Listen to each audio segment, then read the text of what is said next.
Hello everybody, it's TannerFishies here, back again with a new Ninjago video here on the channel. In today's video we're going to be discussing the overall tone, look, and feel of what Ninjago Season 16 could be all about. And based off of the new Winter 2022 set list that was provided to us by Promobricks, I believe we can break things down and actually give ourselves a little bit of a hint as to what Season 16 could be all about. Now of course the actual set list itself, if you have not yet seen it, I'll show it on your screen right now. It is pretty extensive and there are multiple descriptions to go along with this list. I've already done several videos on this list and those descriptions, and if you haven't seen those videos just yet, I recommend watching those just to get caught up to speed on what people are thinking and saying about this new Ninjago wave. This is not explicitly confirmed to be for Ninjago Season 16, so do keep that in mind. Of course, Season 16 being the codename, I guess you could say, for the first season of 2022 for the Ninjago show, the first season following Ninjago Seabound. And for another quick disclaimer, nothing I'm going to be saying in this video is 100% confirmed. This is all just pure speculation on my end, as well as the Ninjago community's end. So do keep that in mind as well as we continue forward. So based off of this new set list, what exactly can we predict and infer about this upcoming Ninjago season? Well, for one, this set list seems to be very much focusing on the idea of combining machinery. Of course, in context, those being mechanical dragons, race cars, vehicles, mechs, whatever have you. This season seems to be focusing on the technology side of the Ninjago world, which we have seen in other seasons prior, such as Season 3 Rebooted and even Season 12 Prime Empire. Both of those seasons did a pretty good job at building up the technological side of the Ninjago universe, and I feel as though this next season could play a very similar role. With the whole combining vehicles subplot, I feel like the sets and the show will be focusing their attention in that direction, which of course the series has done before. Every new season we get introduced to a new selection of ninja vehicles, including various mechs, even new iterations of the Destiny's Bounty in recent Ninjago seasons. So the ninja getting new vehicles next season does not seem all that far-fetched. However, I think it's the unique nature of these vehicles that suggests to me at least that Ninjago could be focusing more on the technological aspect of the Ninjago universe, as I said earlier. The whole idea of combining vehicles is very similar to that of Voltron or Power Rangers, like I've mentioned in previous videos, and if Ninjago is indeed going to be taking on that role as well, taking over that identity, I think it could only benefit the series moving forward. I think these sets are going to be very unique when compared to other Ninjago set waves, and I am very much looking forward to seeing what these new sets have in store. In terms of the TV show, I think that technological aspect will carry over to that as well. In the past, we have seen technology-based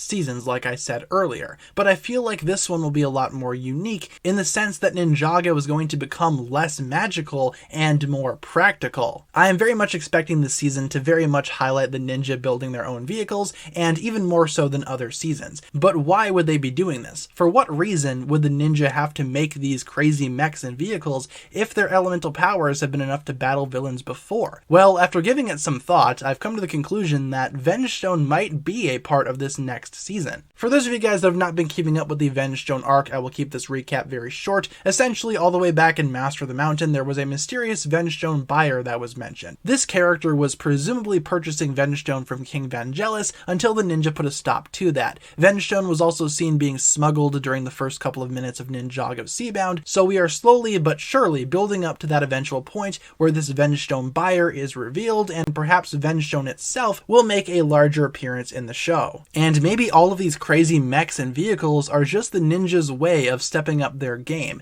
If their elemental powers are going to be useless to that of Vengestone, then maybe they just need to simply rely on technology. Like I said, they need to become less magical and more practical. In my opinion, this is why we are getting so many crazy vehicles that can combine, transform, change, or just simply do crazier stuff than we've seen other Ninjago vehicles be able to do. According to the Ninjago setlist provided by Promobricks, we're going to be seeing some pretty crazy stuff, including a huge combination model featuring the 4 original ninja manning a mech that is essentially a combined version of all of them, with Jay controlling the heads and the shoulders, Kai controlling the main body, Cole controlling the arms, and Zane controlling the legs. That set in particular sounds like it could be pretty crazy. And all of this could very well be in response to a mysterious Vengestone buyer who has cancelled out the ninja's elemental powers, therefore forcing the ninja to rely on the old technological ways of Ninjago and less on their elemental powers. I could totally see this happening. However, I do have some concerns relating to this idea. For one, the idea of the ninja needing to combat a villain without using their elemental powers has been featured time and time again.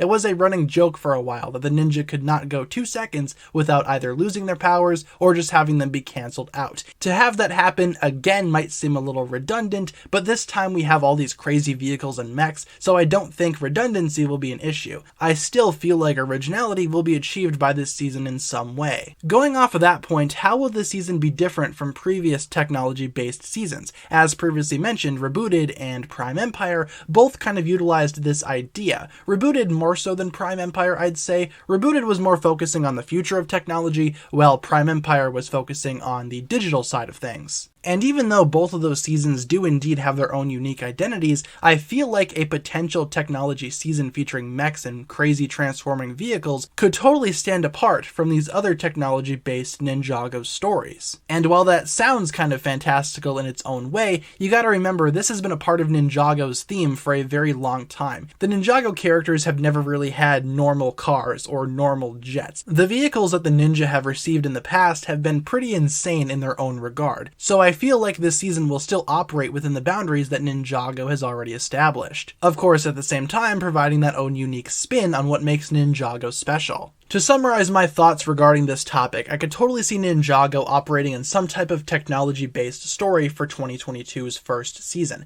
whether that be season 16 or something else entirely. Evidence of this can be found within the Ninjago set listings brought to us recently, and perhaps the reason why the ninja need all of these vehicles is because Vengestone has eliminated their powers and forced them to take a more unique approach to taking down villains. And while there are some levels of redundancy here, I don't feel like it'll be as terrible or as repetitive as previous Ninjago ideas have been, or even previous theories that I myself have come up with. But of course, this is all simply my speculation and my own theories. Anything can happen next year for 2022, and now it's time to turn it over to you guys down below. Leave a comment talking about what you think will be happening in the year of 2022 for Ninjago. What do you expect season 16 to be, and what do you think about this theory of Ninjago reverting more towards the side of technology in order to fight perhaps the Vengestone buyer? Leave all your thoughts down below in the comments, you guys, and hopefully you enjoyed today's video. With that being said, that'll pretty much wrap it up for my thoughts here today. Thank you so much for watching. If you enjoyed, feel free to like, comment, subscribe, do all that fun stuff,